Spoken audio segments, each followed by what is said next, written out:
నికోదేము దేవుని యుద్ధకు అంత త్యాగమైన మూర్తి. హల్లెలూయా. నూతన మార్గములో మనం ఉన్నాం ఈరోజు. నూతన ప్రయాణములో మనం ఉన్నాం ఈరోజు. 3 యోహాను సువార్త 3:1 2వ వచనం చదువు. 3:2 యోహాను సువార్త 3వ అధ్యాయం 2వ వచనం. అతడు రాత్రి యందు ఆయన యొద్దకు వచ్చి 4 చదువు అక్క. అందుకు నికోదేము ముసలివాడైన ఏమన్నాడు తెలుసా అమ్మ? 3 చదివిన 3 చదువు.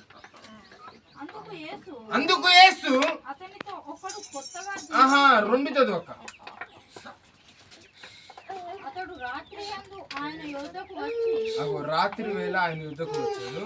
బోధకుడా, నీవు దేవుని యొద్ద నుండి వచ్చిన బోధకుడవని మేము ఎరుగుతా నమ్ముతాను.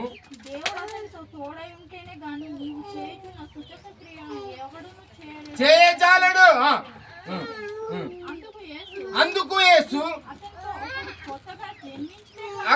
ఒకడు క్రొత్తగా జన్మించితే గాని దేవుని రాజ్యము చూడలేడని అంత ఉత్తదే అని చెప్పాడు యేసు ప్రభు నికోదేముకి. తెలుసా? నికోదేముకి ఒకడు క్రొత్తగా జన్మించితేనే తప్ప వాడు దేవుని రాజ్యములో ప్రవేశింపడు. చీకట్లో ఉన్నవాడు ఎక్కడ రాజ్యానికి పోతాడు? నికోదేముకి అర్థం కాల.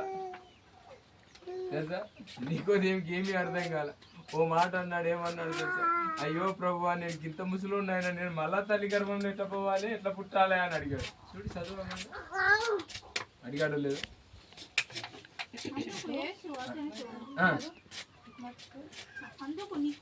అందుకు నికోదేము ముసలివాడైన మనుషుడేలా మళ్ళీ ఎట్లా జన్మిస్తాడయ్యా?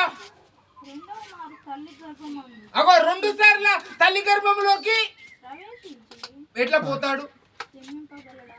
పుడతాడు. అట్లా నువ్వేమో కొత్తగా పుట్టమంటాను. చూసావా ఎట్లుందో? నేను ఎంతమంది చెప్పాను, శరీర స్థానం కాదు ఇది. దేనికి స్థానం పోయాలా? ఆత్మకే స్థానం. ఏందయ్యా దేవుడా, నువ్వు ఇంత అద్భుతాలు చేసేవాడు, గిది తెలియదా నీకు? మళ్ళా తల్లి గర్భంలో ఎట్లా పోతావు?